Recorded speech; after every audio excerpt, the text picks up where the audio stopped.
Every app needs funding. If you feel that it has potential and you really want to work on it. If I want to grow rapidly, taking chances, I would look for an external investment. When you're at the point where funding is actually going to help you scale your audience. Where you will be looking for funding also depend on the kind of project you are aiming for. Until you really have that locked down, it's probably premature to raise money for your app.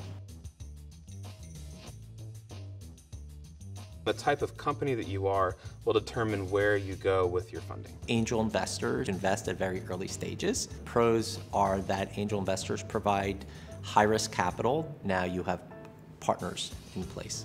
But you have to recognize also that now you have an outsider who's vested in your business, and you have what they call fiduciary responsibility to them and to make sure that your objective is to increase the value of the company. Try to get into an incubator, and the incubator kind of give them like a 101 on startup. You know, they know people, they can put you in touch with the right people, and so there's some value there. Self-funding for an app is incredibly difficult.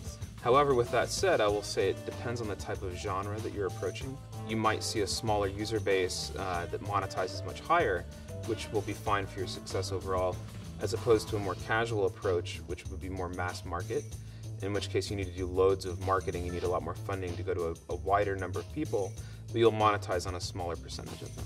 Another way is crowdfunding. Kickstarter and all those platforms are really popular. There are a number of pros and cons to crowdfunding. The pro is, when it works, nobody owns your business and nobody owns the IP. You control everything. However, the con is it only works for people who have a brand around their name or around the brand that they're creating. First, build a great team.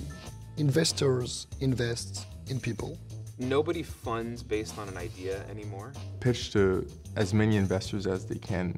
The best way to get an investor on board is to have them use the product and become a user and a fan. Continue to iterate in the markets to look as sexy as possible before going to funders.